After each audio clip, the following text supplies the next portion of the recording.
Good evening, Trojans and college football fans. Welcome to USC Postgame Live here at the Voice of College Football.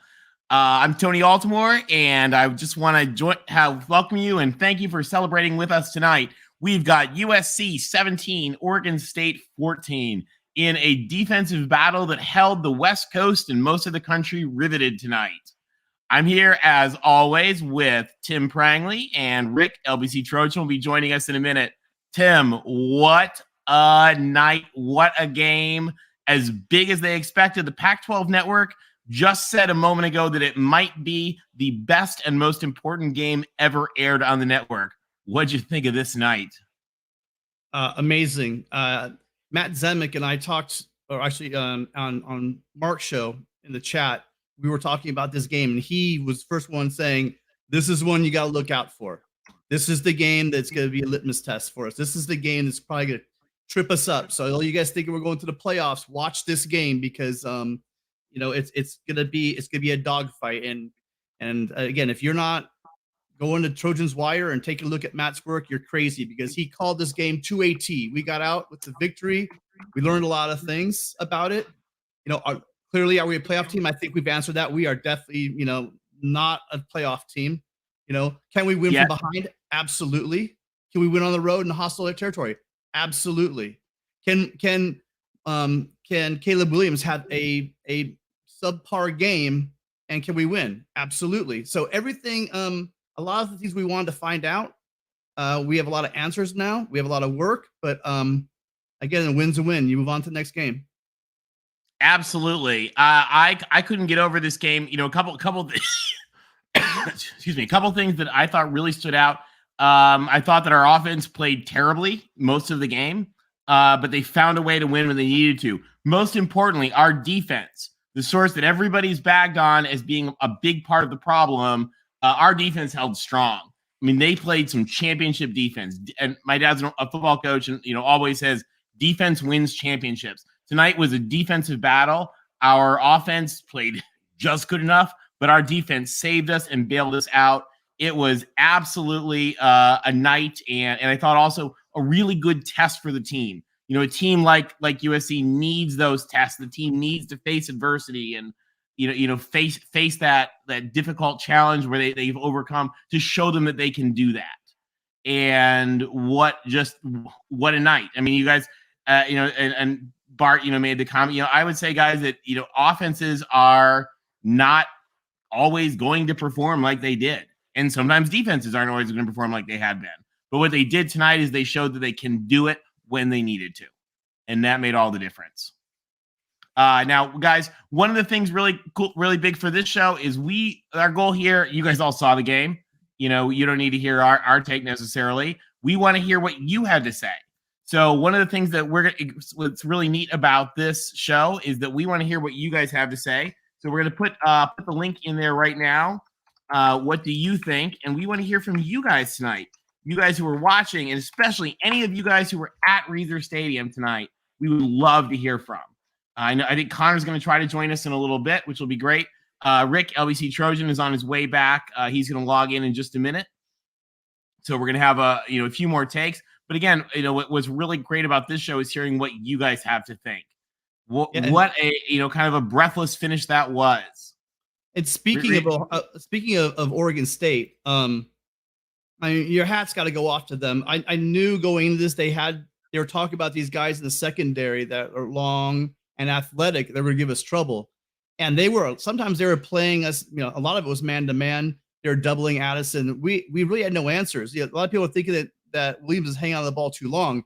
He's hanging on the ball because nobody's open. There's no separation because they were really all over this team. I wish we had some more answers.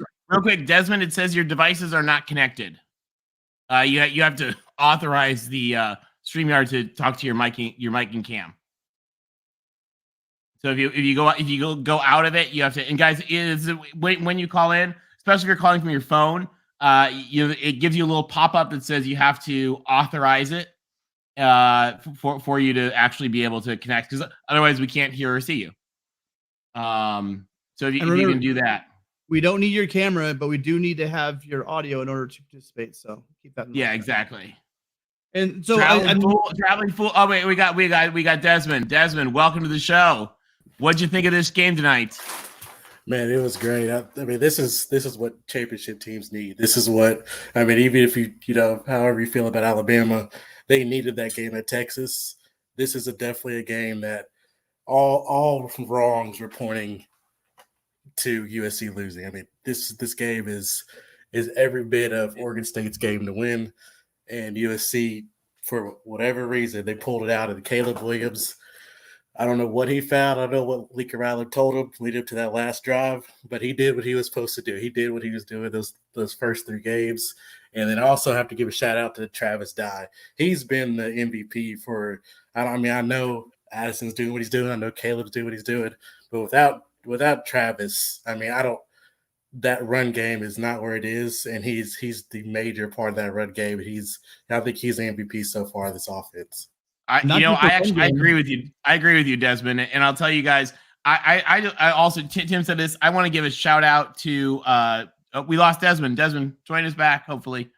I want to give a big shout out to Oregon State. That was a heck of a team. We've said, you guys have heard us on our Pac-12 show say this is a great Oregon State team. This team deserved to be ranked before this, and I think they deserve to be ranked right now. That was a great Oregon State team. That team might win 10 games this year. That was just a great, great team. Those of you guys that are calling in, we're not like other shows. You don't have to be fast. We're not going to rush you off. We really want to hear everything you have to say. So you can make your point and hang out, or you can leave. That's fine. But remember, you're not in a rush here. So take your time. Yeah, I had some questions for you, Desmond, and I wanted to break up the fact that he's a big part of that run game, but he's also a big part of the pass play. I mean, I'll tell you what, I love when Austin comes in, but I kind of, or we have Brown come in, but I kind of hold my breath because, man, when we have Travis Dye back there, I really feel a lot better about the pass protection and the blocking. And he does so many little things perfectly. He had a great game. He actually rushed the ball on 19 attempts. He had 133 carries, 1 touchdown, and he had that long run in the beginning, that 36-yarder. So this game would not have been won without him. You nailed that, Desmond. Absolutely. He is a big part of this win and a big part of this season. Yeah, you're totally right, Desmond. It was what a night. Joining us, we got Jeff, Tide Guy. Jeff, what'd you think of that game? Hey, man, that was a heck of a game. I wasn't able to get it on my TV, but I was able to be on a call, and I got to watch it on another guy's phone. I'll tell you the one thing that kind of makes me a little sad, though, is with Oregon State losing and with Washington State the way they lost, I think both of those teams still deserve to be ranked. I agree with you. Yeah, I thought Washington State looked great tonight, and I'll tell you that Washington State's coming to the Coliseum. What a great game is that going to be? Oh yeah, and I know that USC fans are disappointed, but the thing is, you won a game like this early because now you have tape. Now you know where you're really struggling and what to improve. Connor, real quick, not to interrupt. Connor, we see your phone, Sergeant. Connor, we want to hear from you. Connor, that stadium environment looked electric and incredible. We want to hear what it was like. And Connor, right now, if you can hear me, so much shout outs to your Oregon State guys because they were that was an epic Oregon State team. And that was a team that this conference is proud of. And that's a team that's going to win a championship of some kind going forward this year and ahead. So, Connor, we definitely want to hear from you. And Jeff, to build on your idea there, you have teams like Texas A&M. They can lose an absolute snoozer to a good App State team, but it's still App State, and they don't drop out of top 25. Yeah, the Beavs have been kept. They've kept the Beavs out of the top 25, and it looks like, unfortunately, that they may not make it in the top 25 when they absolutely are a top 20 team in my book. To take USC, people talk about the corners and the secondary. This is a solid team, and they're going to win a lot of games. And the fact that they're not in the top 25 is this week and going forward is a joke, in my opinion. Yeah, I think even though, Oregon State lost, they deserve a top 25, definitely. I mean, because like you said with A&M, and then also you look at like Florida. Florida lost again today. They don't deserve to be in the top 25. There's so many teams in the top 25 right now that don't deserve it. And then you got teams like Oregon State, Washington State, Kansas, Florida State, that deserve a top 25. Gixxer Squid, you're right. What a night. But with your game, I do want to tell you, though, I mean, Alabama did this to Texas, and everybody, badmouth Bama, but it's good to have this game early on because now you do have the tape to show you where you really do struggle, and it shows the team what they need to work on. Yeah, what's that big word? The words, that teachable moment, right? Yep. These guys were flying high, and they just got a slap of reality just now that you can't read your own press clippings. What Jeff? What is he called? Rat poison? Is that what Saban calls it? All rat poison. All rat poison. So these guys have to realize you can't read your own press clippings, and you have to be ready because we got a couple of tough games starting next week with Wazoo at home. We got Wazoo, and that Wazoo game is going to be neat. And guys, I'll tell you real quick, for those of you guys who haven't heard, we have a special Pac-12 show this week, like the coolest thing ever. The chancellor, the CEO of Washington State, is actually going to join us and talk to us about what it's like to actually run the athletic department. And we're going to talk to her about that game that they had today. So Wednesday night, 7 Eastern, 4 Pacific is going to be really, really, really cool interview. Our USC postgame team with Washington State Chancellor Elizabeth Chilton. And she's like an amazing, like, brilliant, awesome lady. So it's going to be a really, really cool way to preview the game coming up. None of these, by the way, none of these shows, nothing on Voice of College Football, nothing on any of the very similar channels has ever had a university CEO, sitting university CEO on there talking about the football program. So it's going to be a really, really cool special event. What's up? This comment from Version Best: you don't win or lose a Heisman in one game. You know what he did? He won and moved on. One of the biggest things about winning the Heisman is those W's. So I disagree with you. His numbers weren't there, but he made a number of plays again. He was off. He was clearly off. He wasn't the guy we've seen, a lot of bounce passes. But he, when it meant, when he needed a drive, when he needed to throw to win the game, that throw was there. Yeah. So. And David Johnson points it out well. For better or worse, yeah, no one other than those of us diehards saw this game. So that kind of helps. What's up, Trump? Hey, Rick. What? How's it going, Rick? Rick, welcome. Hey, sorry, I'm in transit from the one sports bar in Palm Springs that actually has the Pac-12 network. I'm driving in my car. Amy Miley is a great driver. Hi, Amy. We're going back to the hotel, but we had to stay for that entire game. But yeah, get out of this Mickey Mouse conference because I felt like I have to hold 2 cans with a chicken wire to get this darn Pac-12 broadcast. So, it's true. But I will be back in my hotel room probably in like 10 minutes. But hey, give it up for the USC defense. They kept us in the game. 4 INTs. Chance Nolan had no chance. And I think I called that earlier. You did.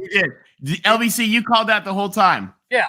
And I was trying to keep my brethren not only in the bar, but my fellow Trojan brethren, have faith. We're going to get through. And this game pulled us together. And how about my boy Eric Gentry at the end of the game with a 7'2" wingspan, tips the ball for the 4th INT, game over. Yeah, I was sure, and I do know that Eddie Reyna will be calling in because that's his guy. He calls him the angry giraffe. So I know, I mean, how many times has he done that this year, right, Rick? Not only tipped the ball, but even when he's not tipped, he gets those big mitts up in the air, and it changes the trajectory of the throw, which is leading to a lot of these turnovers. So just amazing, right? Absolutely amazing. I think he also had the first INT of the game. That was sweet. I think it was Sierra Wright had that one? Well, then maybe he had the second one. Okay. Sierra Wright had one as well. I think Sierra Wright had the second one. I think Gentry had the first one, but they could have been flip-flop.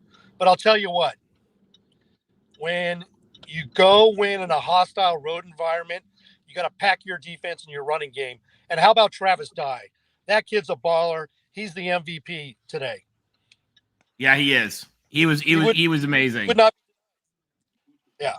Another guy stepped up, Rick, and it's probably because of the way that Oregon was playing them.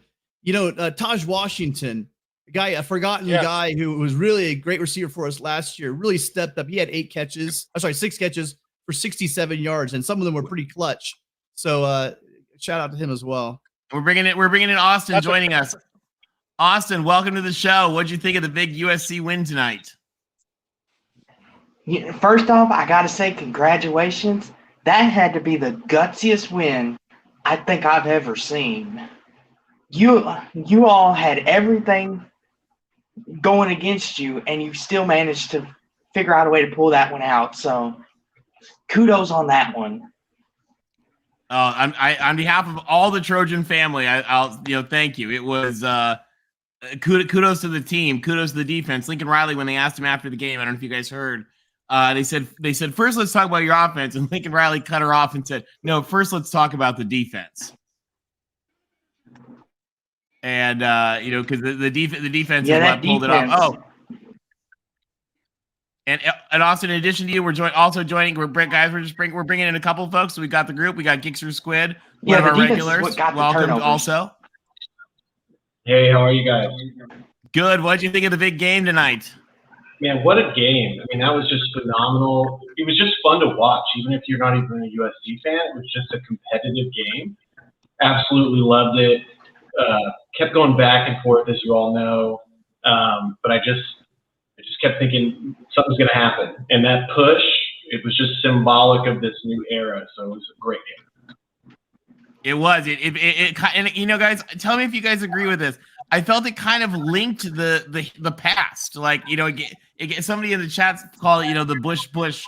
It made us feel about those old teams. And if you guys remember those 2004, 2005 teams, they found ways to win. They didn't storm ahead of teams, 72-6. They were often down and found ways to win, come back and win in the end. And that's what this team did. And Bart, you're right. I think, the offense kind of stunk tonight, but what this team showed was the ability to win despite that. Yeah, and like Rick said, it was the way that the defense stepped up. I mean, who here is going to say that they called we'd hold the Beavers to 14 points? I mean that right there. Wait, hold on. We're blowing that up. Oh, there it is. The Reggie Bush signed football. I love it. That's cool. One thing I'd like to tell you, though, Tim, and you like to use this saying, and everybody likes to use this saying, good teams win, but great teams cover. I truly believe great teams win games like this when everything's against them, they're not playing their best for whatever reason, and they come out and win. That is a championship team. Yeah, well, nothing says, a championship winning team is on that push play we're talking about. When you had your center and your guard, I think it was Cooper Lovelace, 71, down the field, 8 yards down the field, pushing him across because he wasn't getting that first down without their effort. So that's showing our linemen moving up the field and really helping them get across. So that, again, I hope we see a lot more of that going forward. Well, and I'll tell you guys. Sorry, go ahead. I was just going to say, what did you guys think of Jordan Addison and the lack of passes or attempts in his direction? I thought he was covered like white on rice. Yeah, they were doubling him the whole game. The problem is go ahead, Tim. Well, the problem with that tight shot we're getting, we're not seeing Addison just getting, the safety go over the top of him and then the guy covering a man to man. He just wasn't open. With the construction of the stadium. Yeah, with the construction of this stadium, guys, we had really bad views of the field, and so it's not like Husky Stadium where you're up in the sky, and so we couldn't see like how covered he was. And I'll tell you, and putting on my football coach's hat for a minute, our running game was really the problem because with how many people they had allocated to the receivers and the spy they had in Caleb Williams, we should have been able to run the ball at will, and we weren't able to. Again, offense has a lot to learn, a lot to do. But right here, just as Nate says, the offense didn't play well, but they showed they were made of when it mattered most. And that resilience is, Nate, you were spot on, I think, with your comment about the resilience. And just the D all levels, exactly. Games like this bring teams together. Sorry, guys, what were you gonna say? I was just going to say the commentators on the Pac-12 network said that Oregon State had a couple guys that picked the NFL corners, and I thought that was really interesting. They do. They have a really good secondary, and I mean, that's a team that's well coached. They were well prepared, and guys, another thing about Oregon State that I want to give them tons of credit for is that stadium's half closed right now under construction, and they created a wild environment. So to the Beaver fans who are watching tonight, like, hats off to you guys. That was a wild, epic environment, and I was impressed. Well, I'm not gonna lie, I was pretty nervous with that punt out of the end zone. Yeah, well, I think we all were. Was there anybody not holding their breath with that punt out of the end zone? Well, and I think there's one theme we're seeing on this season. Anybody's not holding your breath, we're doing anything on special teams, whether it's a kick return or if it's going to be a field goal or a punt. You better strap in and get ready, because I think it's going to be a mixed bag this year. The kicking game, he hit that one, that was great, but I'm really worried about. I definitely don't want to be in a situation where we're counting on a field goal to win the game. Uncle Rico, and some of those interceptions, by the way, weren't his fault. Our guys, did some tips and some, pulling some stuff out of the sky. Like, I couldn't get over it. It's kind of funny though. You're right. So how everyone talks about second half adjustments. Do you think Lincoln whispered in Caleb's ear, Oklahoma just lost? Maybe that was that conversation. Did you see if he was talking to Caleb? I doubt he said that to him, but what a night. Yeah, and speaking of that, Oklahoma went down to Kansas State, guys. Now tell me, does that make Tulane the Big 12 champions? I'm not sure. Forget those guys. We got a great win. Forget those guys. We got the Trojans are undefeated and marching. You're right, Ralph. I think all of us feel that way. Now, what did you guys think? What did you guys think? Go ahead. Sorry. Go ahead, Austin. I didn't mean to cut you off. Sorry. Not at all. We're glad to have you. What were you gonna say? I was just gonna say, does that O-line worry you? That O-line play worry you and Tim at all? Because Caleb Williams had to slip out of a lot of sacks tonight, more than he has in the past 3 games. Austin, you are right. I think it worries me terribly. Tim, what do you think? Well, they held though. Yeah, I mean, I'm looking at we won a tough game, right? These are the kind of games you just slug out and win. Like was said earlier, you're going to have those games like Alabama's scared with Texas, right? I mean, heck, there's a point can be made that Texas should have won that game. There's the point can be made that maybe OSU should have won this game. But again, we found a way to win. When Caleb needed to make the throws, he made the throws. And at the end of the day, it's not how many yards you have. That's not how you played in the first half. It's at the end of the game, when it hits 0, do you have more points to your team? And we did. So again, it's about winning and advancing. Everybody I talk to, everyone knows this team. Everyone knows about Corvallis and how tough it is to go up to Corvallis and get a win. Everyone circled this game, and again, we got the W. So I think now we're playing with house money. Yeah, and let me also remind you guys, let's put ourselves back into preseason mode. When most of us said, okay, you know what would be a great season? 9-3 would be an awesome season. 8-4 would be a pretty good season. And you look back on all the people who did their preseason predictions. Mark's in the chat. Mark, I forget yours exactly. Uncle Lou predicted we would lose this Oregon State game. A lot of people. This was the game that everybody thought Oregon State was going to get to us. Not just the curse of Corvallis, but the fact that they're a great team. And so the fact that I think we've kind of let our heads get a little big, and this probably deflated them just a little bit, but at the same time, I think sealed it in with some resilience of the fact that it was just amazing to watch. And yeah, as you're pointing out right there in the chat comment, Pac-12 is back to its old self, guys.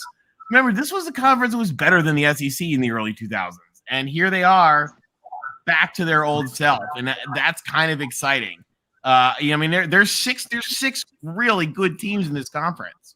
And a little later in the show, we're gonna walk through the what went on throughout the day in the conference. We want to hear what you guys have to say about them. But speaking of exciting, Tony. Well, hold on. Can I go back to that? I had up there. Can you put that one back? Oh up? yeah, I'm sorry. Click on it. Speaking of exciting, he brought the point. We got to see Domani Jackson, the corner from Modern Day, who hurt his knee last year. So good. He got in on a tackle, so he's in the books. So he was in a couple of plays. I'm really excited to see what he can do on the field. Mekhi Blackman played awesome. We got guys that are balling out, and I'm sure it's just going to push them harder and harder. So I'm really excited. This defense is going to keep getting better, and I think we saw the defense maybe take a step up today. Those run fits, like I was complaining about last week, there were a couple of plays where there's a gap wide open, but I think they're buying into the system and they're making the plays, and they are making the tackles. So every week they should be getting better. Again, our next big test is going to be next week as a really good Washington State team that gave Oregon everything they could handle today. I think ASU's struggling, but then after that, we're going to be going out to Salt Lake City and playing Utah. So this team needs to keep getting better, especially on defense. I think just real quick to comment on that. I think we all really kind of know the conference well, but for others who may not be as familiar with it, they're expecting USC to win this game. They're looking at number 7 and they're looking at an unranked team. And for them to just go in there and, it was a tough game. Like, it was super hard. But to start on their 1-yard line and get that fumble and then advance the ball, even though they didn't score, I think, on that possession, and then for Caleb to go down in the 4th and to win it the way that they did, is, to me, kind of, I think you said it earlier, I'm trying to think of the word, it was resilience. But I think moving forward, now they can point back and say, look, we've done something in the past, whether it's offense or defense, in a tough situation in Oregon State, and we could do it. These tough games, we can do it. And that's something that we didn't see in the Clay Helton era. I wasn't going to say it, but yeah, you're right. Yeah, this team looked like a championship team. It looked like a strong team. The defense, guys. I can't get over the defense, because I thought this was going to be a shootout, and what we were going to see, and then all of a sudden, wow, there we were. So, hey, Mikey G, kudos to your Ducks for today. That was an epic game for the ages.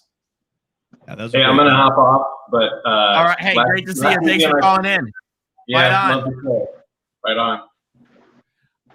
John, I agree with you. I think OSU and Washington State, both of those teams showed that they deserve to be ranked over a lot of these other teams. And that was certainly a great one. What did you guys think? Call in, join the show. We want to hear what you guys think. We want to hear what you saw. We've got stick around for a little bit. We got Connor, who was live at the stadium, who's going to call in just a little bit. His phone was dying. He's going to get some gas for it, and he's going to tell us what it was like in that stadium. What did you guys think looking on the broadcast of that electric atmosphere? Only 26,000 people in half a stadium. And they created a pretty crazy hostile place. You're right. It was a tough road win, guys, and not bad for the Trojans. Fight on. And we, by the way, the worst. Go ahead. Go ahead. I was going to say the worst thing about the USC and Oregon State game is not many people got to see it. That's the tragedy in that game. It was a really good game, and because it was on the Pac-12 network, very few people got to see it. Yeah, well, that's been a problem for a long time. Uncle Rico, just to address your question, is there a single team ranked on the schedule other than Utah? The Pac-12 doesn't get to float in 5 or 6 teams. You're right. We've got Arizona State next week. Washington State's next week. Hang on a second, Tony. We don't get to have 5 or 6 teams ranked preseason that shouldn't be there. Both Wazoo and Oregon State should be in the top 25, so you can put them in there. I don't know what the AP and the coaches poll say to you. If you want to run with what's in week 4 and the coaches poll, go ahead. But I think we're going to see as this thing shakes out, unless they all beat each other up. These are all quality teams. Are we on Georgia's level? Probably not. But we will play with a lot of teams in other conferences. No other conference is really blowing anyone out of the water these days. The games I'm watching, there's not as much separation as there has been past years. So, do we have any currently in top 25 besides Utah? No. Should there be? Absolutely. There's my answer. Yeah, I think you're right, Tim. And the other thing with that is, you made the comment that you don't think you're as good as Georgia, but look at how Georgia struggled today. And I mean, the problem with the Pac-12 is you guys deserve 6 teams in the top 25, and they're just not giving you credit. I blame the poll. I blame that there's too many voters in the AP that's been voters for 40 years, and they just haven't changed their way. And the way people are voting in the AP, they put them in preseason, and they don't want to take them out. And these teams that are my favorite thing, Jeff, they about don't the put them in. AP, my favorite thing about the AP, so you can go. There's a poll tracker website. It tells you how these clowns vote. There's a guy even as of last week that had USC still 18th in the country. Guess where he's from? Notre Dame. The South Bend Tribune. There you So go. when it comes to the AP voting and why a team like Washington State, probably because they play on the Pac-12 network, it doesn't mean that we're not playing quality teams. It's just the rest of the country doesn't know how good these teams are. The thing about that for me is, go ahead. The thing about that for me is USC could lose a game, but they could beat all these quality teams in the Pac-12 and win the Pac-12 championship, but they'll still get no respect. That's just always how it works, even if they have one loss. That's okay. We're hated. I love it. I think Uncle Rico said, hey, is Utah the only ranked team we're going to play? Who cares? We play every game, and then all the politics can take place at the end of the year. It's happened all the time. So that's why it's not going to make a difference in 2 years when we're the Big Ten. So, yeah, we get it. But if you keep on winning, so be it.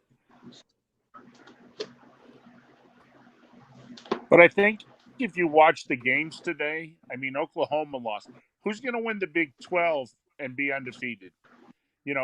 Clemson struggled today. Who's going to win the ACC and be undefeated? I truly believe a one-loss Pac-12 team has a very good chance this year of making the playoffs. I believe this is the year the Pac-12 finally, breaks a 4-year streak, a 5-year streak of not being in the playoffs. I think you guys make the playoffs this year. Now, I'm not saying for sure it's USC, but I'm saying whoever wins the Pac-12, if they can get through it with one loss, I think they will make the playoffs. Yeah, and as Nate says, this team George looked like it was going to be as Nate says here, we look like we were going to be a 3-year rebuild. The fact that we're even thinking about the playoffs right now is kind of crazy and kind of awesome. And wow, Lincoln Riley. Well, that's Lincoln the Riley. How did Georgia do today? I don't think they come. Yeah, no, Georgia's spread at home against Kent State. Yeah. Oh yeah. Oklahoma dropped one at home to Kansas State badly. Clemson should have lost.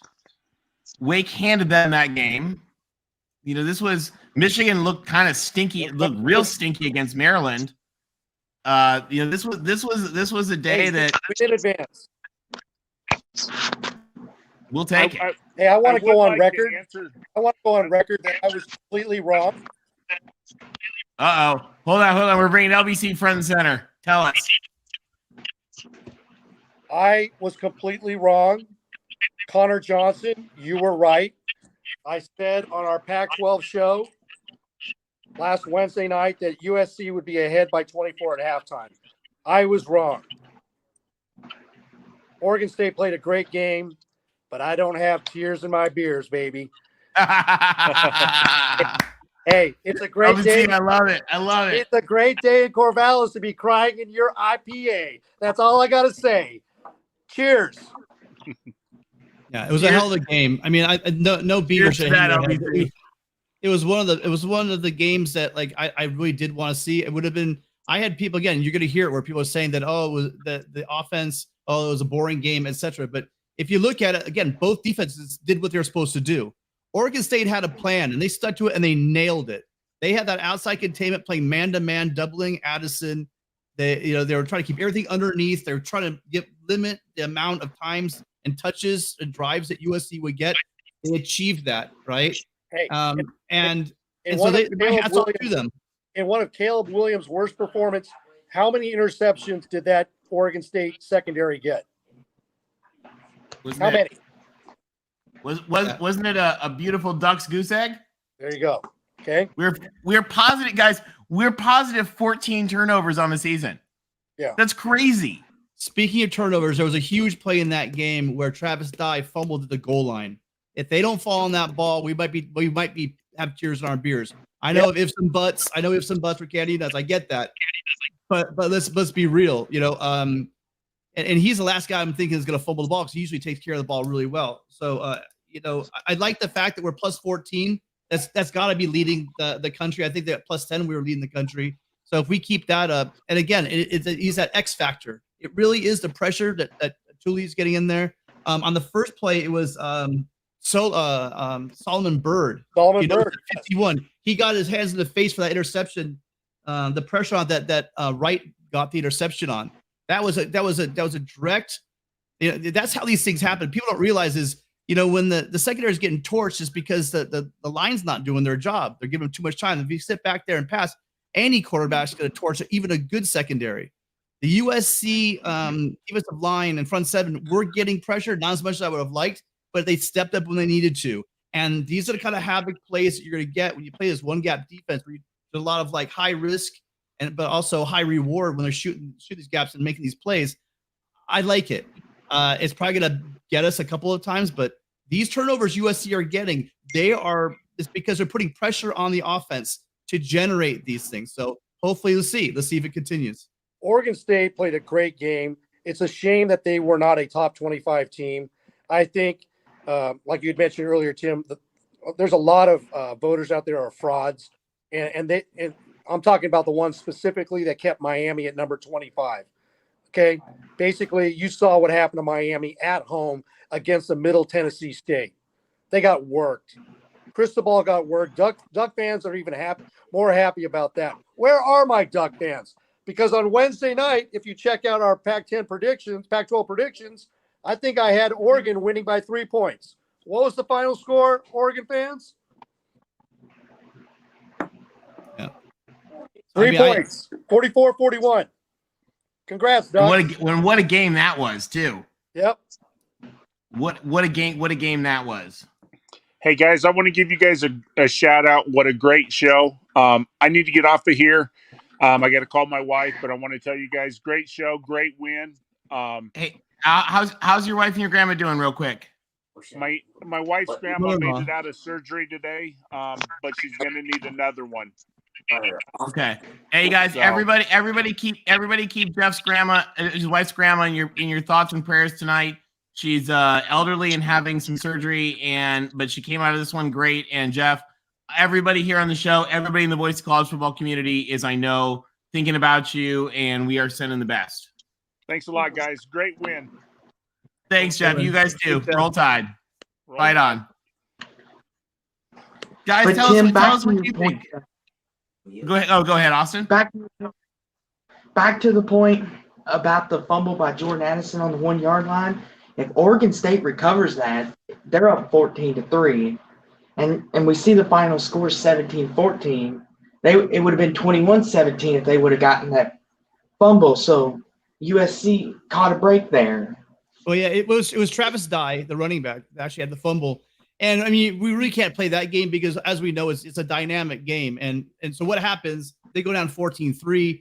They start playing a different defense, and then SC speeds the ball. They start playing a different offense. So we don't know what would happen, but definitely the momentum would have swung, and the odds of victory and where points were at a premium, that would have been a dagger. Yeah, that would have been something really hard to overcome. When points were at a premium, tough to get. You can't give up points on your own doorstep. I totally agree with you. And guys, we're welcoming Ben here to the broadcast. Ben, welcome to USC Postgame Live. Well, thanks, Tony. And hey, USC fans, welcome back, man. How is this? This is great, isn't it? You're number 7 right now, and you're gonna have to go. Only way you can go right now is up. And Ben, I think you have your YouTube open still. Oh, sorry about that. No worry. Yeah. Hey, it was a game. It was a game for the ages. Yeah, and I'm not sure. When you're number 7, there's also another direction you can go. There's so yeah, I think they need to keep improving. Again, every game we played, I liked what Alicia said on the Reign of Troy. it's like every game. If you guys played video games when you were younger, you had those boss levels, and each boss would get more difficult and more difficult and more difficult.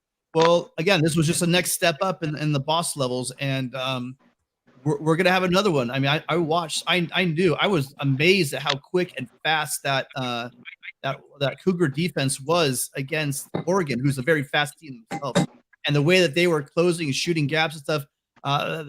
That's got me worried. Cam Ward's getting better as well. You know, he had that one unfortunate interception. Otherwise, who knows what happens, right? So they're gonna be a tough choice. And there are many directions this team could go. But the one direction I want, just like in Pete Carroll's first year, we didn't win all the games in that first year. Matter of fact, we lost half of them. But every single game you saw we were building something, and we were moving to. And guess what happens in 2002? We're Orange Bowl champions. And so this, I think we need to realize that, hey, look, we want to win every game, because keep your eyes on the prize. We are not going to be a national championship team this year, but we just need to keep getting better. And again, everything points to this defense getting better and better and better. And this was a bad game for the offense. Hopefully they learn from it and they can come back. I don't know. The one question I have is we didn't figure out even the adjustments. It still seems we were not getting that separation. But my question was going on with Caleb Williams, because I heard on the Pete Arbogast or somebody on the radio that say something. He came out early at halftime to do some extra stretching. I'm wondering how he was feeling, because one thing I've noticed about him is he's an accurate passer, and a lot of those balls, especially early on, were at ankle level. So Tim, real quick, I'm cutting you off because we've got a report live here from Reser Stadium. Guys, welcome Connor Johnson. Connor, hey, we want to give you a shout out because your team was awesome tonight. That was an epic game for the ages. Welcome to the show. Tell us what it was like in the stadium. So, not from Reser. I apologize. I lost my voice. I told you I would. I had to charge my phone, so I had to wait till I get to the car. So I'm heading out of town now. Mixed feelings, because I think we could have won it if Chance, didn't throw 4 interceptions. USC fans, for the most part, were pleasant. They were cheering for their team. Nobody was, there was no animosity, or not much at least. I will say, though, there was a handful of USC players after the game that stayed after the game and were taunting the fans, and then they ran to the Beaver in the middle of the field, and they all slid on it and kicked it and rolled around on it.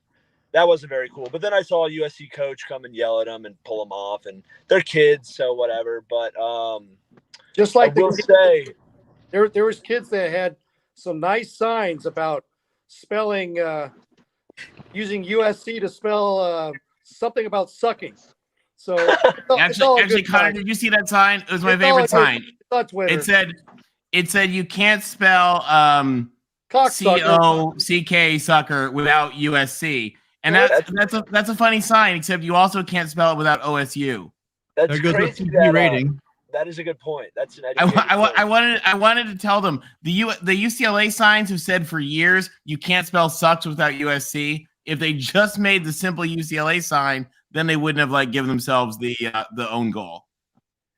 Yeah, so I was behind the student section. I saw a bunch of fans, and it was funny because every time the camera would go to a sign, it would quickly pan off of it.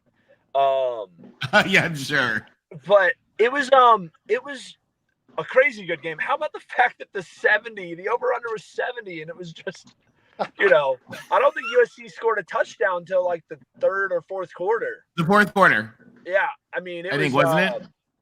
It was wild. I'm more impressed. I come away from the game being our defense is probably the better unit between our defense and offense, which I thought our offense was clearly the better unit.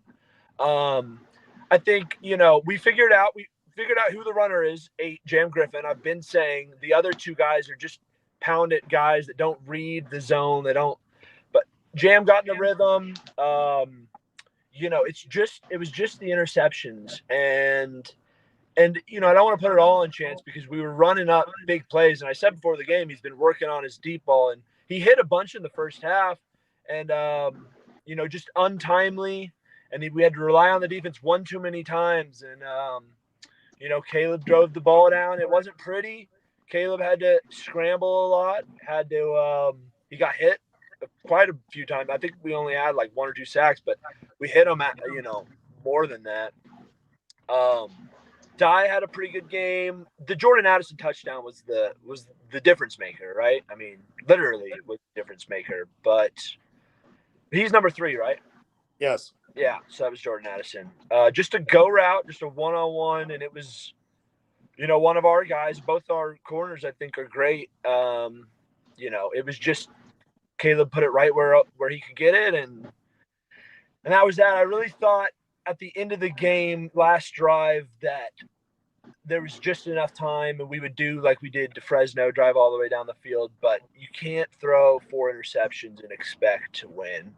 How did it sound on TV? It was loud. It sounded really loud. And the commentators were saying, I couldn't get over this. They were saying that it was just they were stunned by how loud it was for the fact that it was half a stadium. Yeah, no, it was crazy. Normally, the students are the only ones standing up the whole game, but the whole stadium more or less was standing up the whole game, which was really cool to see. That's kind of, Oregon State fans aren't Fairweather fans, but like for the past 5 years, or last year was all right, but before that, it was hard to fill Reese or to bring the fans, and now it's just like everybody wants it so bad, and it was, it was a good game. It was fun. It was back and forth for the most part. I just, I think we go away from it feeling like, all right, we need to regroup. I think USC probably will hold serve because Oklahoma being 6 lost. I know they didn't have their best performance, but Oregon State, I don't know if it was enough. Wazoo and us not being in the top 25 and then barely losing is like we're top 25 teams. It's just how it all shakes out, I guess. I don't think he did enough. Hold on 1 second. Tony, go back to what you put up there. So I think this is addressing what I said. When I say they're not a playoff team, I'm not saying that they're – so I should probably clarify it. Can USC make the playoffs? Absolutely. Can USC contend for the playoffs? I think you guys – again, you saw, Kent State gave Georgia a hard time, etc.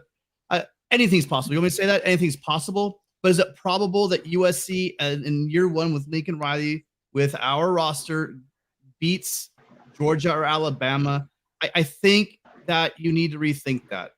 I don't want to be the negative person, but the reality is and anyone on the panel, feel free to argue with me or agree.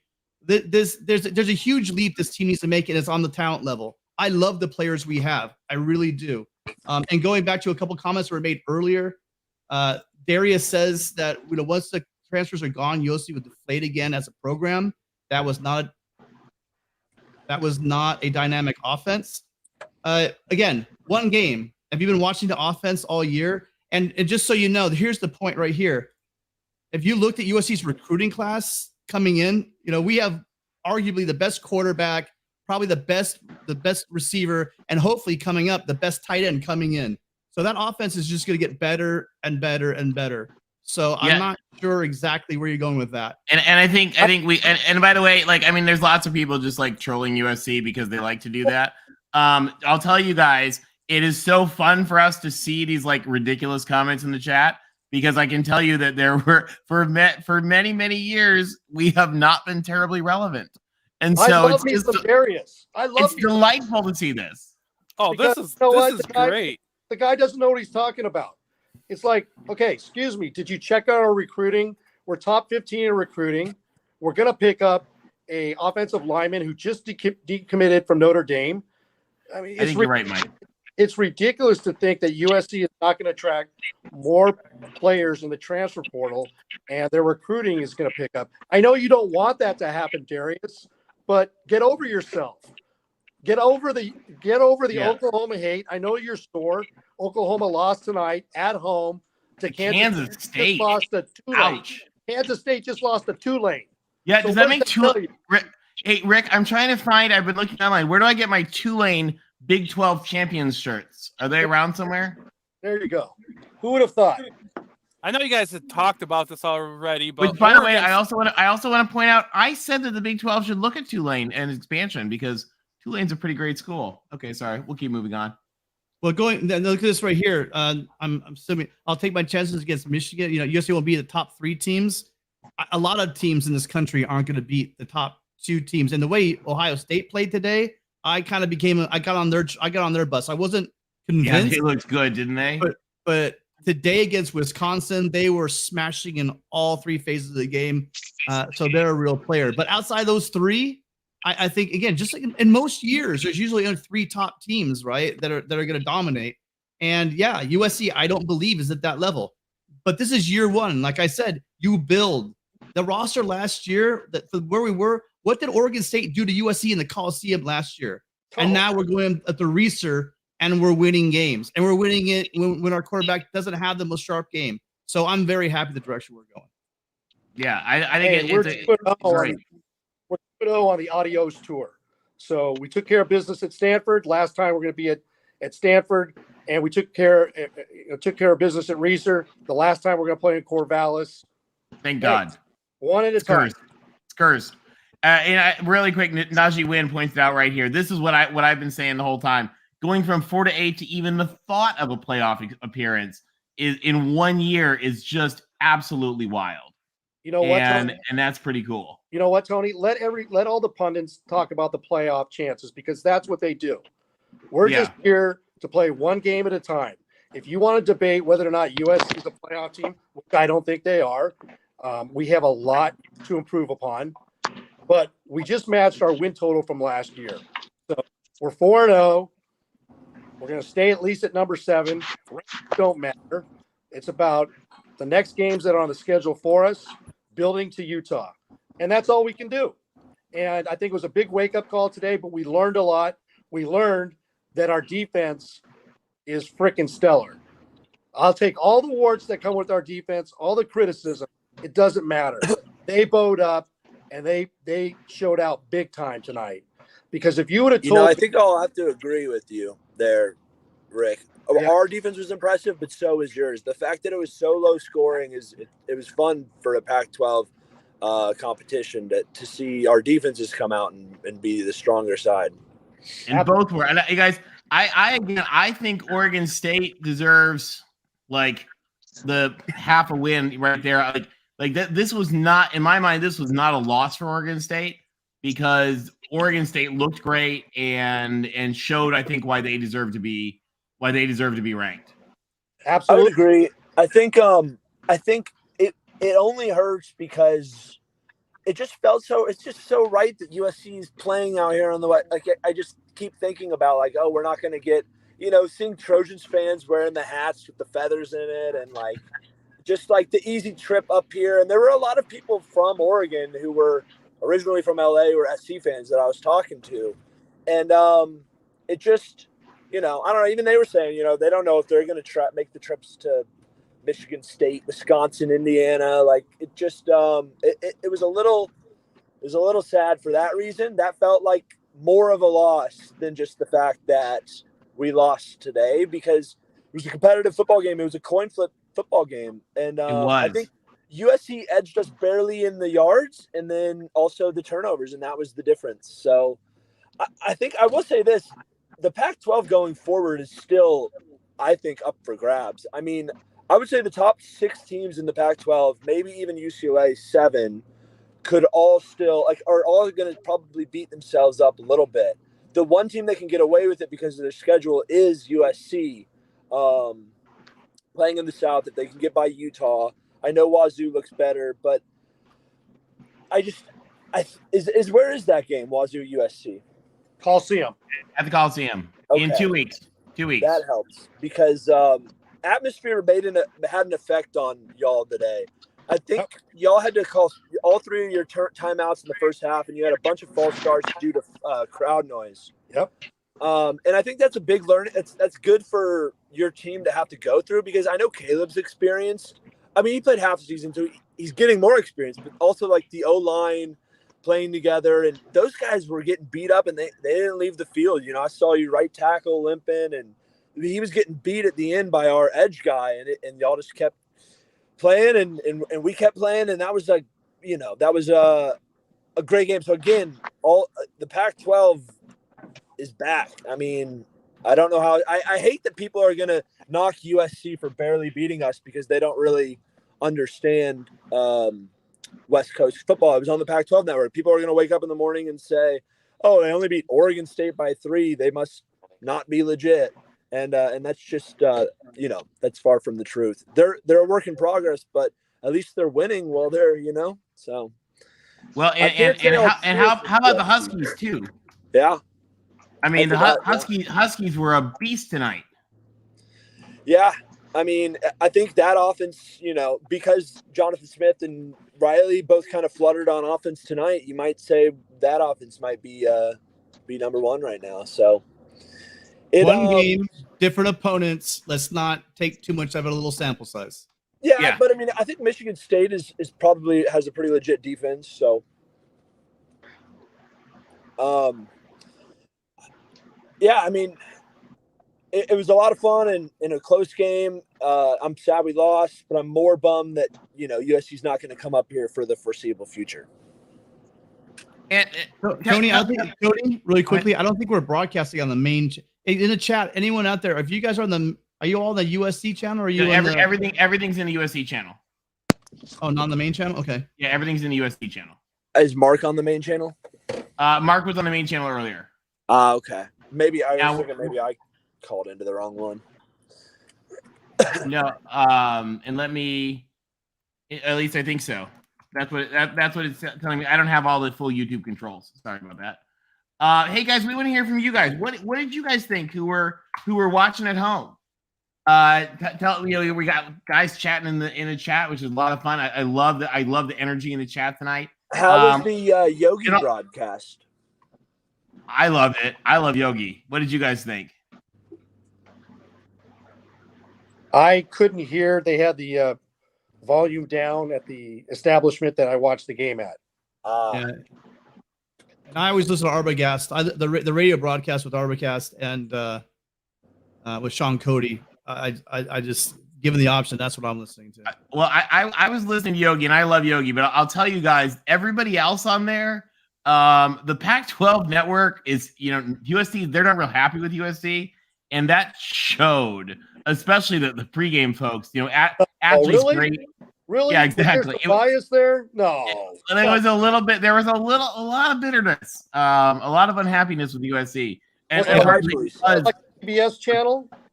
Yeah, exactly. PBS channel. No, really? Yeah, my brother commented. I think it was on the holding penalty when they got down to the 3-yard line. They came out and then they got the delay of game on that play where they missed the field goal. My brother commented on, I guess on the air, the guy says in the background when the flag comes out, darn it, or something like that along those lines. Like he was disappointed. So there goes your objectivity. Yeah, we're not getting a lot of fans in the Pac-12 network, that's for sure. Y'all still haven't turned the ball over, but Travis Dye on your 1-yard line was awfully close. Yeah. I was in that end zone. That was so scary. That was so scary for safety. It was, all the Beavers said that we had it, and it was like everybody was holding their breath. Wear gloves, Travis Dye. You might hold on to it more. I still don't get how he doesn't wear gloves, but I guess, to each their own. Hey, Connor. Before you came on, I apologize to you, and I'm going to tell you right now while you're on, I was wrong. I said that USC would have the lead by 24 at halftime. I was very mistaken. I have the ultimate respect for your Beavs. Great game, fantastic crowd, atmosphere, and kudos to you, my friend. Best of luck the rest of the year. Well, that's cool. No, I appreciate that. Everybody wants and hopes.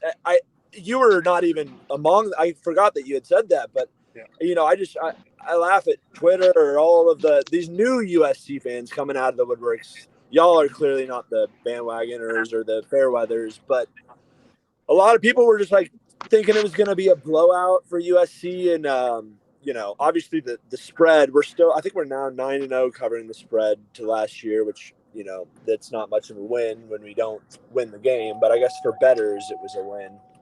Hey, if Texas A&M can lose and still be ranked and they lost to Appalachian State at home, you guys should crack the top 25 with a very well-played game against USC. That's just my opinion. I agree. I think Oregon State tonight. And by the way, we here at our channel and everybody at the Voice of College Football channel has been trumpeting Oregon State as a serious power team since last year. So I think they did everything they needed to tonight to show that. I might be a little bitter. The USC band was where were they, in Portland? Up in like the furthest. I didn't hear them. You couldn't hear them. What does that say? What does that say? When have you ever not been able to hear our band? Yeah, that was crazy. The big joke is that when Oregon State brings their band next year, they're going to be over in Skid Row by Union Station somewhere. We've got some drafters too, Tony. We'll put them. But I agree with you. Way up on the peristyle corner. We'll let them sit there and play all the music they want. Yeah, in that part that you've never seen a human sit in, guys, that's where your band's going to be. I hope so. That was Bush that League. would be fair. That would be fair. To have your band come all the way out there and put them in the corner, that's pretty Bush. Well, yeah, it maybe had something to do with the standing room only, and they wanted fans there. But I think, like the Pac-12 broadcasters, I think there is a little bit of saltiness from the Pac-12, from Oregon State, for USC leaving. A lot of the fans were chanting "traitor," and that's one way to look at it. But obviously, from a money standpoint, it was just too good to pass up. And so it is what it is. I did think it was funny because I saw the picture from pregame where nobody was in the stadium yet except for USC's band was in the very tip-top left. Yep. I saw those pictures. It was loud. I don't know if we would have heard the band. I mean, because they didn't bring the full band. It was loud. Yeah, and what a great environment. And again, kudos to Oregon State on that. And Lincoln Riley has said that the team needed to face some adversity, and I think that they definitely got to see that live and in person tonight. Yeah. What do you think next week for both our teams? We go to Utah. You go to Utah. That's going to be a heck of a game, is what I think. Yeah. What do you guys think? Network. Yeah, flip coin on that. And again, a crime that's not being nationally broadcast for the whole country to see. An absolute crime. Well, a lot of people will like to blame USC for leaving the Pac-12, but the guy who's got his fingerprints all over it is Larry Scott. So if you want to blame somebody, don't blame USC. Blame Larry Scott. Why the Beavers weren't on tonight, why they won't be on next week, and why USC and UCLA are leaving. If you want to go ahead and use the lazy answer, just blame USC because it's all about money. It is all about money. And Larry Scott stole money from the Pac-12. He stole money from every conference team that voted for unequal revenue sharing. You guys got your money. You stole it from SC and UCLA, and now you got to deal with it. And isn't it funny how Oregon and Washington, if there is a new grant of rights, stepped up and want unequal revenue sharing? That's the biggest hypocrisy. So and for some of you guys who don't know the history, the conferences were in what was called the Pacific Coast Conference for 60 years or something, and it was such it had equal revenue sharing, such a nasty mess. It literally burned down practically in the 1950s, and they created the Pac-12 in 1959 with unequal revenue share. Revenue was given based on how many times you were on TV. That's how it got split. And until 2012, that's how it worked. And that was when it became the Conference of Champions, winning more national championships in many sports than any other conference, lots of national championships and all that.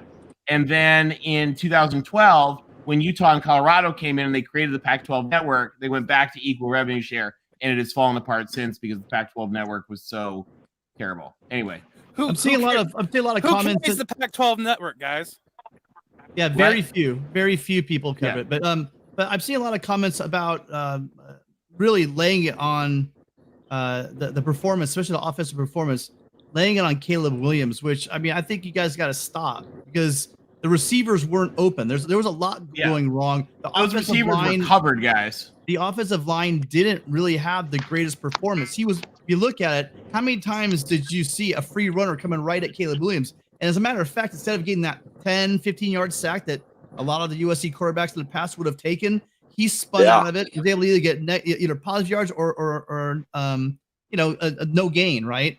It is multiple tour. times. This is see. Here's the problem. Everyone wants Williams to throw for 350 and 4 touchdowns all the time, and that's not always going to happen. But his line, you know what? Look at these 2 lines. So Williams was 16 of 36 for 180, 1 touchdown, 0 interceptions. Then you have Chance Nolan, 17 to. Then you have Chance Nolan, 17 to 29, 167, 0 touchdowns, and 4 interceptions. That's terrible. Okay. Caleb's line could be better. It's not as good as his own standard. I'm sure he would even tell you he had an off game, but I'm not going to say it's terrible. And on offense, it's not just a quarterback. It might look like it's all on him, but there's a lot of moving parts to that offense. You can't lay it on his doorstep. So I'm not telling you what to think, but rethink the logic of why you're saying that. Tim, I agree with the definitely. You said, but at the same time, Caleb Williams was hesitant. In the first half, they were driving. They were like in the red zone, and he ended up throwing a 3rd down pass that was incomplete to Mario Williams in the end zone. He could have pulled that ball down and ran up the middle for a 1st down, and he chose not. There was other instances where Caleb Williams. Rick, real quick, I'm interrupting you guys. We have one of our local celebrities joining us. We've got Matt Zemek from Trojans Wire. Matt, welcome to the show. And then Austin, Ben, and Connor, if you guys want to hang out for a little bit backstage, we can bring it back on. But I wanted to give Matt's a very special guest, and I definitely want to roll out the red carpet for him. How you doing, Matt? Yeah, and guys, Matt, so we talked a little bit about Matt and Trojans Wire and the USC shows that he does with Mark every Tuesday. Matt is one of the gurus of the team. Matt, welcome to USC Postgame Live. What'd you think of the game tonight? Well, it was exactly as I expected. Alex Grinch's defense bailing out Lincoln Riley's offense, USC, failing to score 20 points and winning. I nailed this one. Nailed it. But in your defense, you did call this at the very beginning, preseason. I talked about that at the top of the show. I said that you called this as a trip-up game, and now I feel that we're playing with house money. Do you agree? Well, I don't know about house money, but I think getting to 10-2, getting to a New Year's Six Bowl, getting to the Pac-12 title game, it's now truly lined up for all those goals, and we can now pursue them seriously. If USC had lost this game, the season would be a mess. But now we can pursue all those big ticket goals that USC football is supposed to be in the mix for. And as you guys have said on the show, I was listening, I was filing a bunch of stories. This is what we come to expect. This is the USC experience, and this is to do it in 1 year. That was another theme that I've heard repeated, and it's so true. Being able to reset this in 1 year, being able to change the culture in 1 year, being able to get a defense that look, it's still flawed, it's still not deep, but to come up with these money turnovers in big situations, getting 4 takeaways. This is stuff that I've written just in the past hour, right after the game ended. Getting 4 takeaways against Rice and Stanford is all very fine and good. But when you can do it again in a season-defining game in the 4th quarter, when the margins were small, we have to say that USC does not have a bad defense right now. I thought USC had a bad defense. You can't say that anymore. You cannot. Not when it comes up with clutch plays against a good opponent in a tough environment. The conversation has to change about USC's defense, and that's what happens when you win a statement game, when you win, a decisive season-turning game. And no matter which team you root for here at the Voice of College Football, we have people calling in from all over the country. It's part of what makes this show great. But you're fans of various teams, but we've all been there as fans. I'm not talking about journalists. As fans, we've all been in that place where you get to late in the 4th quarter and it's been a bad game or at least a bumpy game, but you still have a chance. And you think to yourself, gosh, if we can just get past this, the season can be a success. And so USC has faced that kind of moment and it got past it. And so now we can really talk about the season being able to live up to the goals, the expectations, the hopes.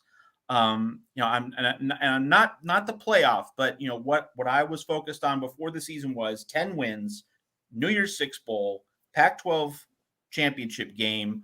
All that is right there. And USC now even has a little bit of cushion. Now USC could hypothetically lose in Salt Lake City if you take care of business everywhere else, and looking on the schedule, like where's the other threatening road game in the conference? There isn't one.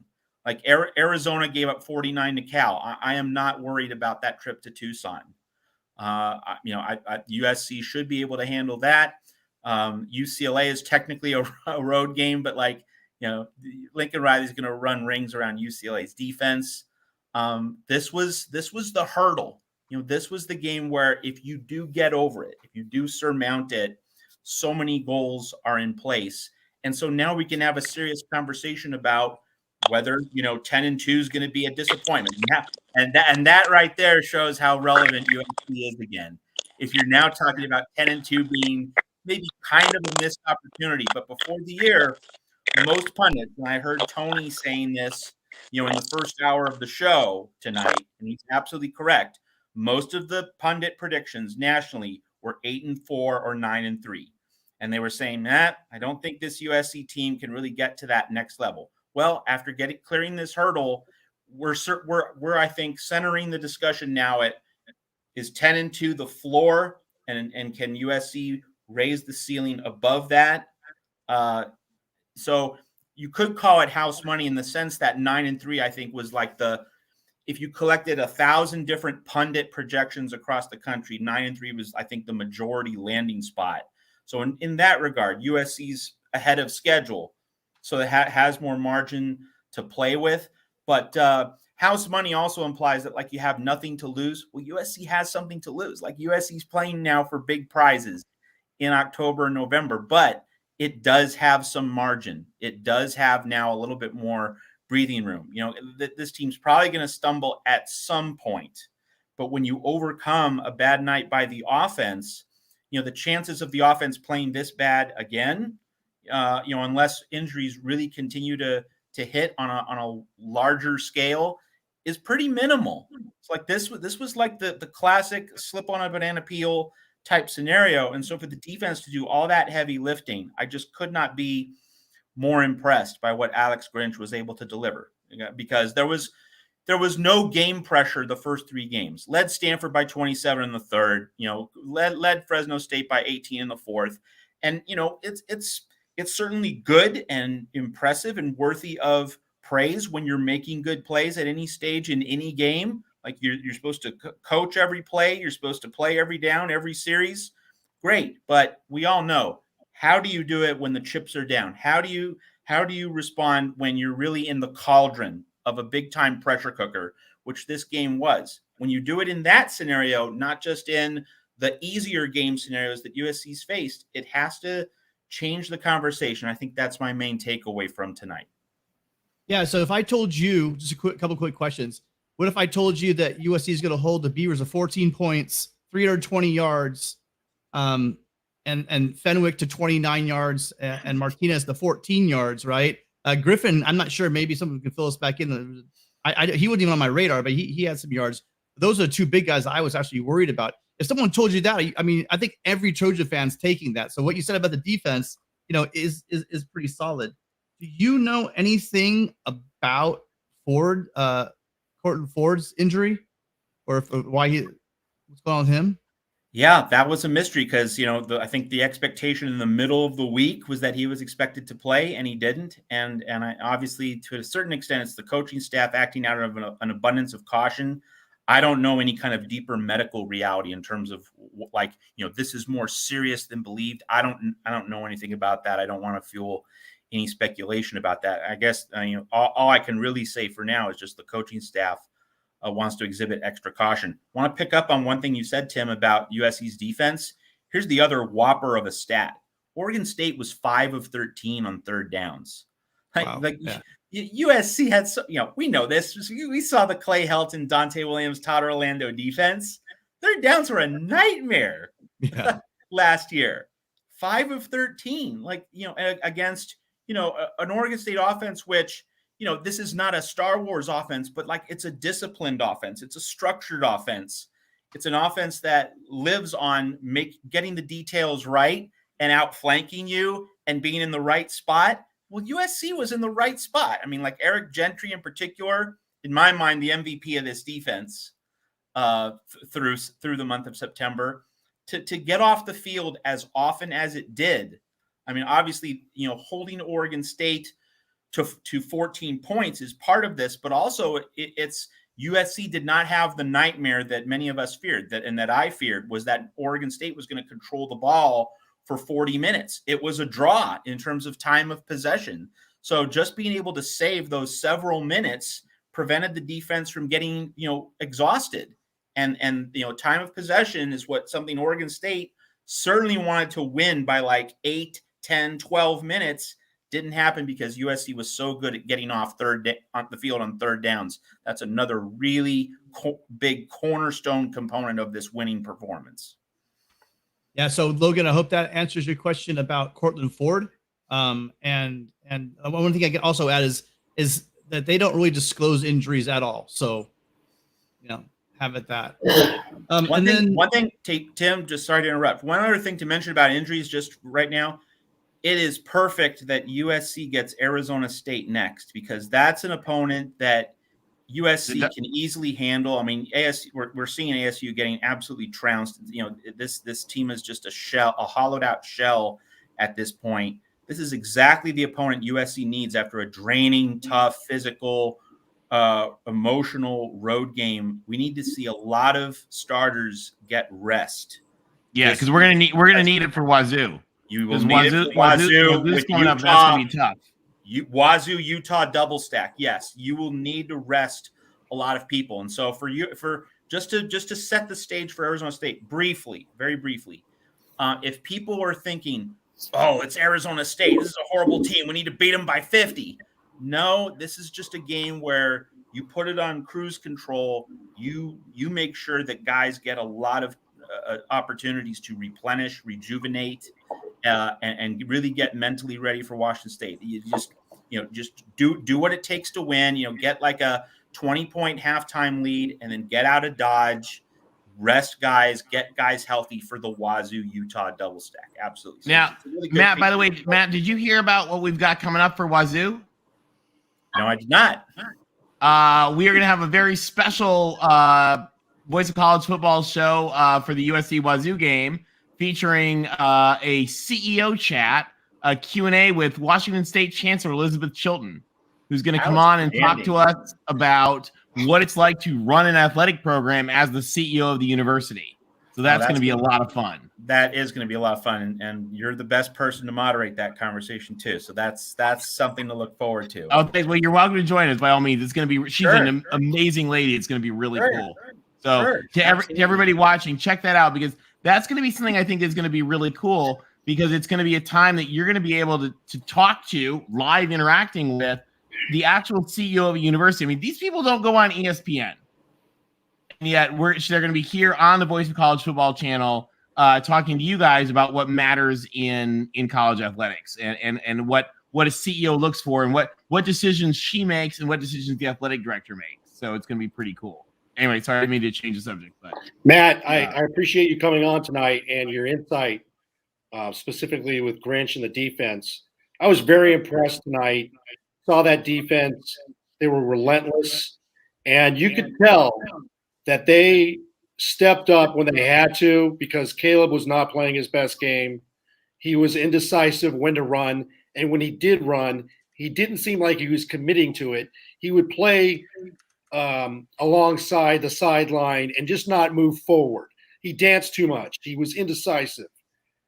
But I was concerned towards the end of the game, did the USC defense have enough? Because they were on the field a long time. And when that last drive was happening and we got that interception, that was just amazing. And Eric Gentry, what a G. There's a reason his last name is Gentry, because he's a G. That guy is a G. And I don't know how he did it, but he did. But he willed this team. He would not let us lose. And totally impressed, because my phone was blowing up. And I had to play psychologist to a number of friends and family who could not believe what USC was doing. If I would have told them, hey, we're going to hold Oregon State to 14 points, are you going to be chill about that? They would have loved it. They would have laughed. But it's like, hey, hang in there. We're going to be okay. Fight on. This was the definition of fight on. You had a raucous crowd. You had dirty signs. You had the band up in heaven. You had the Pac-12 network dissing us. You had some questionable referee calls, and we still beat Oregon State in Corvallis. And I think Jeffrey Thompson made some comments. Lincoln Riley won. John McKay and Pete Carroll lost in Corvallis. So great comment, Jeffrey Thompson. I would also You guys just want make to a guess at simple the time of point. possession? Excuse me? You guys want Go to take ahead, a guess Tim. at time of possession? Well, do you guys want to take a guess? You brought time of possession and the entire defense. You want to make a guess at it? You looked at it yet?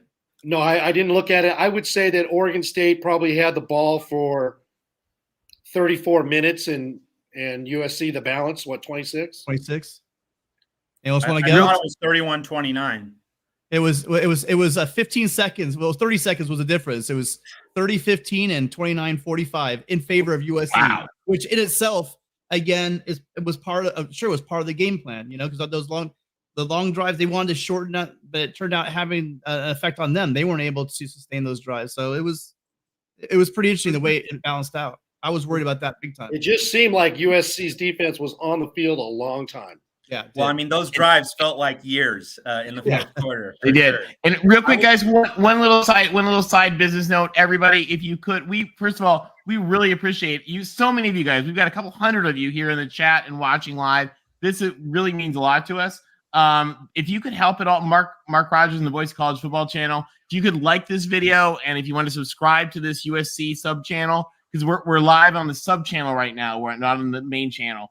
It makes all the difference in the world. Helps Mark get all the content out, not just about USC, but about everything else. So we really appreciate that on behalf of all of us. We're all just fellow volunteers here chatting as well. So we're also liked and subscribed and all that ourselves, and we appreciate that.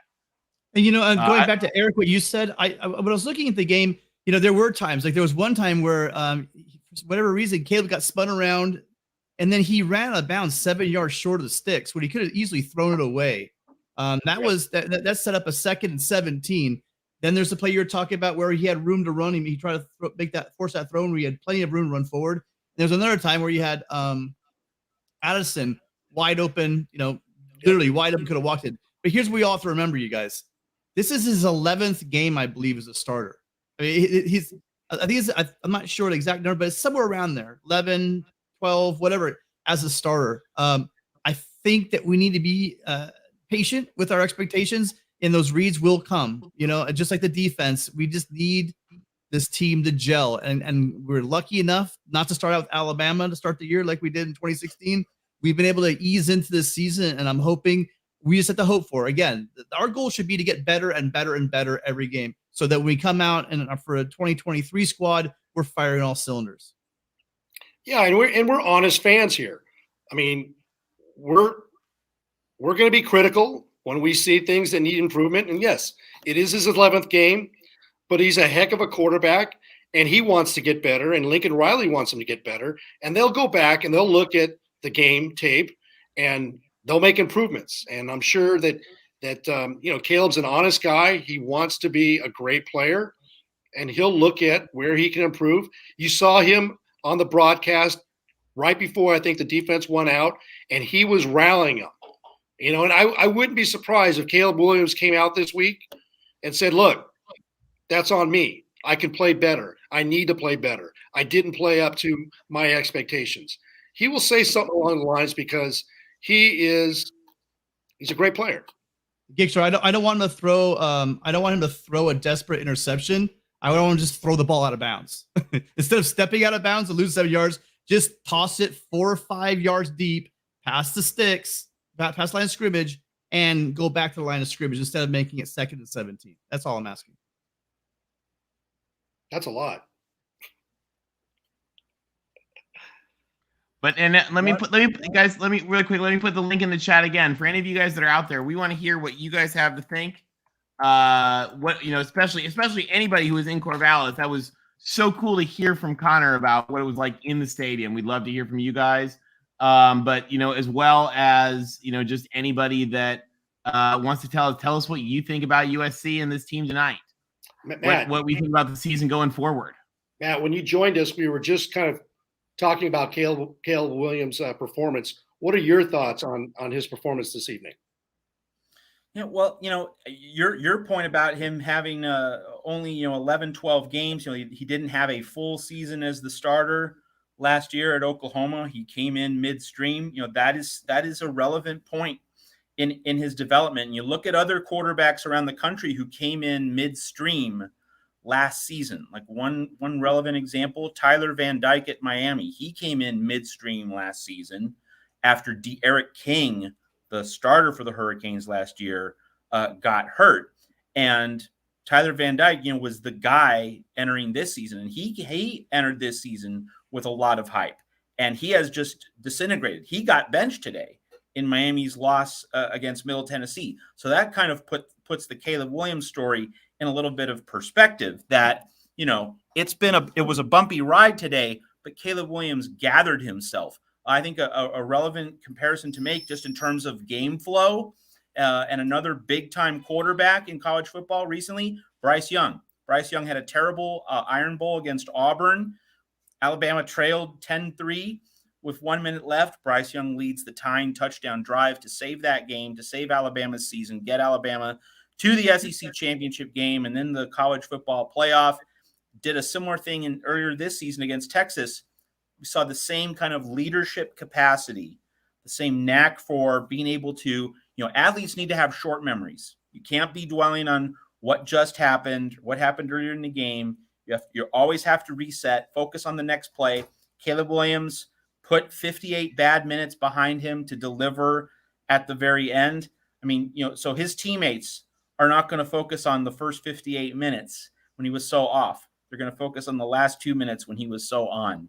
And that's a winner. Like that is exactly what a winner is, that you can play poorly for a lot of the time, but when your team absolutely needs you, you're there. You answer the bell, you deliver. So, Caleb Williams obviously does have a lot to learn. And I go back to that point about game pressure, that when you lead Fresno State by 18 and you mess up on film, it's just human nature. Well, okay, I'll get it the next time.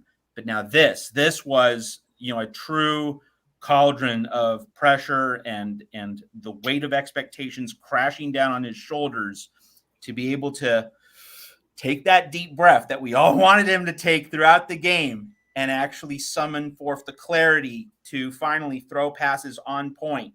Like the winning strike to Addison, that was an elite NFL best of the best throw. It's something like we've seen from Tom Brady so many times. Caleb Williams being able to deliver it after the first 58 minutes of that game, like that is a warrior. That is a guy you want to go to battle with every day. That's what we're going to remember from this game. And so it certainly sets up USC well.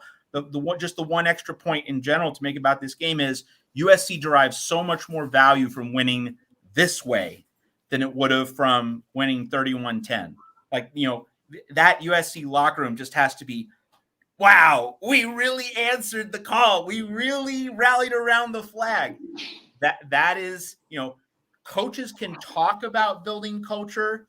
They can talk about changing an atmosphere. But what does it the most when you see this kind of response from Caleb Williams? It was, and I'll tell you, what a fun flight home that's going to be tonight. Very. Oh man, that's going to be a nice ride on the plane home tonight.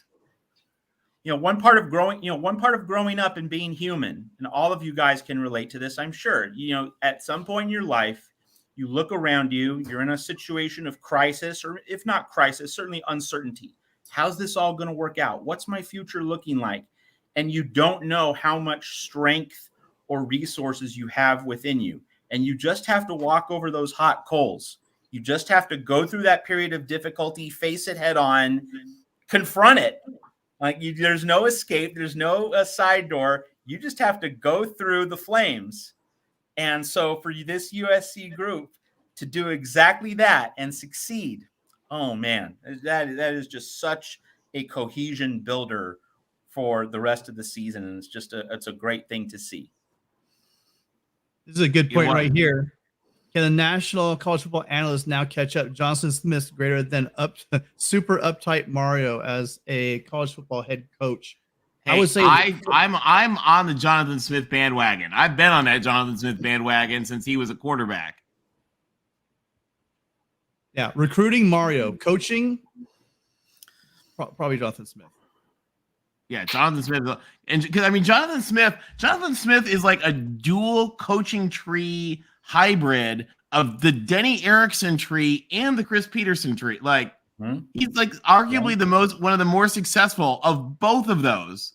So yeah, the disciple of Denny Erickson and Chris Peterson back at his alma mater, like that's a scary combination. And he's also just an absolute, for those of you guys who don't know much about Jonathan Smith, he is an absolutely exceptional guy. He's a wonderful family man. Like he talks about wanting to be at Oregon State because he thinks the Corvallis community is really amazing for his kids. And that's like where he wants his kids growing up. And I mean, he's from the area. Like he's just, you can't do better than Jonathan Smith. And he's also Mike brilliant. Riley too, right? He played for Mike Riley, right? Yeah. Did he play for Mike Riley for 1 year, maybe? Maybe on the back end, but most of it, like I thought it was all under Denny Erickson. When he was under Erickson. Yeah, I could be on the Fiesta Bowl. That was an Erickson team. Yeah, and he showed up, by the way, when Oregon State was in the depths of their worthlessness. He showed up with his Oregon State to the interview with his Oregon State Fiesta Bowl ring and told them this is going to be a hard rebuild. Anybody who's telling you otherwise is wrong. But I want to do it. And they entrusted him with it. And how cool is that? I don't know if you guys heard the story. They talked about the sports information director. I guess the game when he beat USC at the in Reser Stadium as a quarterback, he had the game ball and gave it to the sports information director who had helped him with so many things. And he said when they hired him, he pulled out the football and asked him to sign it now as Oregon State's coach. And I thought that's just a really cool thing. He's a great guy. I can't give enough props to Oregon State for the team they have, how hard they played, how smart they were coached, and what a great atmosphere they created in half of a stadium construction zone. Like that's really cool. I'll tell you, I was before tonight, if you'd asked me, and I don't think I said this because I didn't want to talk smack about Oregon State, but I thought they should have moved their games to Portland. That's where they play. They used to play their games in Portland before they built this stadium. And I thought they should have, but you know what? Seeing what they put together in that atmosphere tonight, screw it, play in a construction zone. That was pretty special. I just want to mention that, at Trojans Wire and on our Voice of College Football Tuesday shows, like our whole off season was really focused on this game. And that just shows how much respect I had. And I think a lot of USC insiders had for Oregon State. First class all the way. And like this was every bit the battle that we expected. Maybe not so low scoring, but like we knew this was going to be, a death match. In a place that, as we all know, has been a graveyard for USC teams, great USC teams in the past. So total respect from Oregon State going in, just as much, if not more respect for Oregon State coming out. Do we want to get real quick? Do we want to do quick thoughts on the other games in the Pac-12 right now that we had today? Certainly. And I mean, Bo Nix being able to rally Oregon from a deficit. I mean, first off, that's not what I was expecting, and I got to give Bo Nix his props. Well, real quick, why don't we got little things for him just to remind folks, because some of the folks didn't see everything. Sure. Matt, what did you think? UCLA stuffed it to Colorado. Is this the end of the Carl Durrell era? So Colorado plays Arizona next week and then is off the following week. I think that after the Arizona game that the axe is going to fall. I think that's how it's all lining up right now for Durrell. And I get the sense, tell me your thoughts on this, guys, and the panel, and in the chat too, tell me what you guys think. I get the sense that Colorado sort of knows the end is near and may not need to do the dramatic, firing, stop it, turnover, stop the bleeding, like, it's more of a euthanasia. That's possible. And, maybe there's some buyout considerations involved in that. But, when a situation has deteriorated so much, like you're seeing this at other places, like what, like at Auburn, like why do you let Brian Harsin just continue to coach that team for several more weeks? I think you have to cut the cord there, and I think it's a similar dynamic with Dorrell. I mean, Dorrell? do you just want fans to get angrier and angrier and angrier throughout the season? I think that during that off week after Arizona, in 2 weeks, that's the logical time to cut the cord. Yeah, Boulder's burning, guys, and it's not pretty. This is a lot of the younger folks and younger viewers don't realize this is a national championship and Heisman winning team that has been a major power for a long time, and it's time to get them back there. I would like to extend congratulations to our Pac-12 Live co-host Chris. I stated that UCLA would not cover the spread and beat the Buffaloes by 11. I was sorely wrong. I was very wrong. So congrats to UCLA on taking it to Colorado in Boulder by 4 touchdowns. And then next on the bat, you guys saw Oregon gave it pretty good to Washington State in a crazy last-second game, 44-21. Guys, I think this showed there are these are 2 of the 4 great teams. This is a year we got 4 great teams in the Pacific Northwest. Yeah. It was a heck of a game. I mean, I think I saw a stat where Oregon scored 21 points in 2.5 minutes. It was something else. End of the fourth quarter. It was amazing. Next up, I'm sorry, go ahead. Oh, I just want to say, Washington State shutting out Wisconsin in the second half, that told me that Wisconsin wasn't really very good. So when the Oregon Washington State game went final, just as Wisconsin Ohio State kicked off, I was thinking in my mind, Ohio State might actually blow the doors off the Badgers, and that's exactly what happened. And to everybody watching, we really appreciate your joining us tonight. We really do. If you can hit the like button, it makes a huge difference for the Voice College Football channel. And right now you're watching on the USC sub channel. So if you can hit the subscribe button, it also makes a big difference and really helps the channel. It's not technically Pac-12, but Notre Dame is sort of our little cousin here. Notre Dame, actually this is flipped around. Notre Dame whipped North Carolina. What did you guys think about Notre Dame, North Carolina? Gene Chizik is the cure for Notre Dame's offensive. All right, type of that. Gene Chizik cures ills. I bet you Tommy Reese wishes he could play against Gene Chizik every week. Yeah, please. Well, my friend who's a Cal grad, he was very happy that Notre Dame went ahead and took care of Mac Brown. He remembers back when Mac Brown unfairly lobbied and kept Cal out of the bowl game. Yep. So anytime Mac Brown loses, he's a happy guy. And then to hear that the ACC apologized or suspended the ref who made that referee call. Yeah. And speaking of that, how about those California Golden Bears putting up 49 on Arizona? Cal-Arizona games are like the mad scientist lab of the Pac-12. It's just crazy how those games explode every time. But I mean, the other part of this is that I thought that Arizona was really building. I mean, Arizona is still ahead of schedule. Arizona has still proved a lot more this season than I and a lot of other people were expecting. But this puts the brakes on just how high we elevate Arizona and just.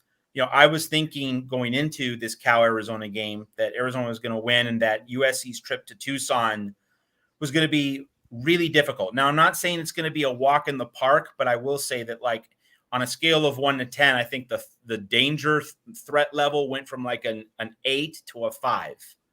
Yeah, I think you're right. USC after this game, because that is a defense. We could have said that Oregon State's not going to stop USC's defense the way it did. The Beavers don't have enough speed. Well, no. When USC goes against that Arizona defense, that will be a true mismatch as long as the Trojans have enough healthy bodies. So I look at it as an opportunity for Miller to get some great practice. Yes, he could. That's going to be great for him. Another one went final late night. Some of you guys may have missed. Went final during our show. Actually, Arizona State floundering a little bit with their interim coach. Utah stuck it to him pretty good, 34-13. Utah. The big story here is Queefy, the tight end. He is hurt, and he might be out for the USC game. That is significant news from a USC perspective, because he's the main pass catching target on the Utah offense. So if he is out, I mean, I haven't gotten a specific report, but like he was in street clothes with either a crutch or some kind of support. That doesn't look good for him and for Utah. So if he's out on October 15th, that is a significant development for that USC game. And then last but not least, late night, guys, our friend of the show, the Stanford Tree, went up, and idol of the show, Dubs, took it to him. Huskies tore apart the trees. Stanford went down 40-15. Guys, Washington is for real. They are. Well, that was no shock. You're looking at one of the worst defenses against probably one of the best offenses, and I don't think there was any little doubt of what was going to happen in that game. There wasn't, but it was rough. Now, did anyone see? I did not catch it on TV. Did we see the new tree costume from friend of the show, Stanford Tree, yet? I didn't. I didn't see it. I'm looking forward to it. That was always good to have. And then another big win. I don't know if you guys saw a high school game. Isidore Newman from Louisiana played Many High School, and it was Texas star recruit Arch Manning versus USC star recruit Tackett Curtis, and Many stuck it to him. Arch Manning went down. The future Longhorn went down to the future Trojan, and afterwards they took a picture together with a hook 'em in a fight on, and pretty cool. I thought I'd just throw that out there for you guys. Yeah, and if you get a chance to on Twitter, it's all over Twitter. Tackett Curtis really lights them. Arch Manning didn't do the running back a favor by leading him right into Tackett Curtis's helmet, basically. So check that one out. He pops them pretty good. Yeah. Tackett Curtis looked pretty darn good. It was pretty good. So that was the Pac-12 today, guys. But most importantly, we saw that USC game just be something else, and we saw USC be able to actually stick it to Oregon State. It was, I think, a lot of us. I don't know. Do you guys think anybody expected the game to turn out like it did? No, I picked USC 38, Oregon State 31. So I had a 7-point win, barely covering. That was my guess. I knew it was going to be close, but I had no idea that it would be such a low-scoring game. Yeah, I was thinking USC 38-35, high-scoring game. And I did think that Caleb Williams, if given the chance to win the game late, would. But again, certainly we did not follow the path to that point. Completely unlike anything that I was anticipating out of this game. I enjoyed this victory for watching the defense grow up in front of our eyes. Just, they were relentless. They did not let it go, and they played together. And I think they really grew. If you look back at Fresno State, it was less than a minute left, and they had that goal line stand. And Eric Gentry was yelling from the sideline because he was not in. The second and third string was in, and he just said, "Don't give that bleep up."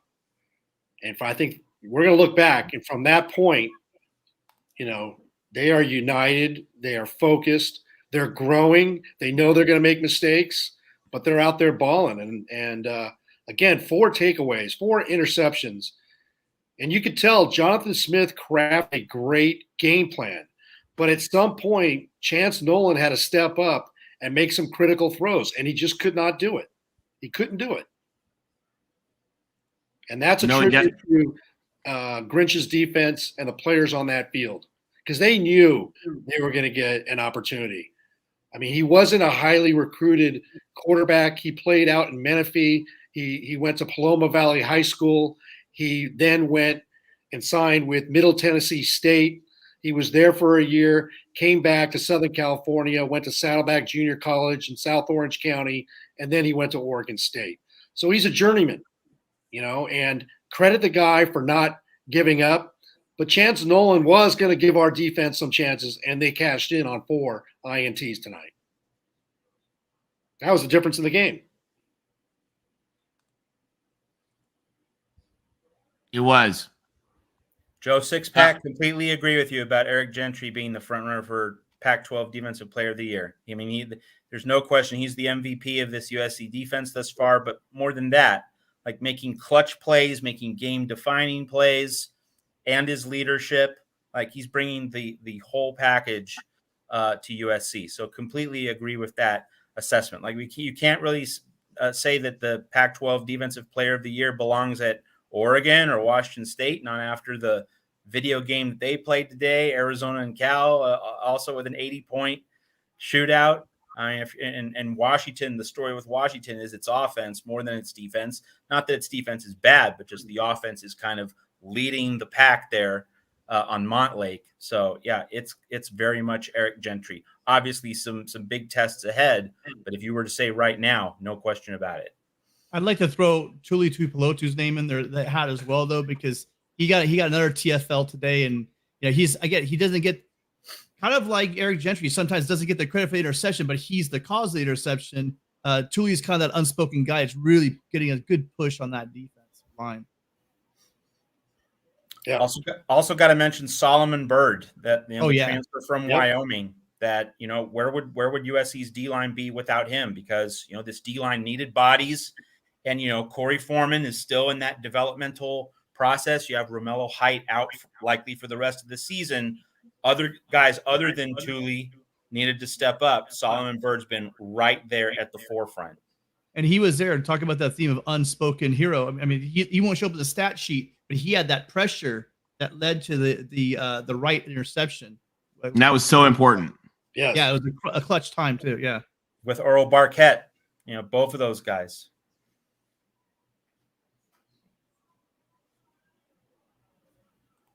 By the way, Daniel Henry, I agree. I kind of love Reggie's Heisman Wendy's commercials. I think they're really funny too. I agree with you on that. All right, guys, shall we get ready to wrap up?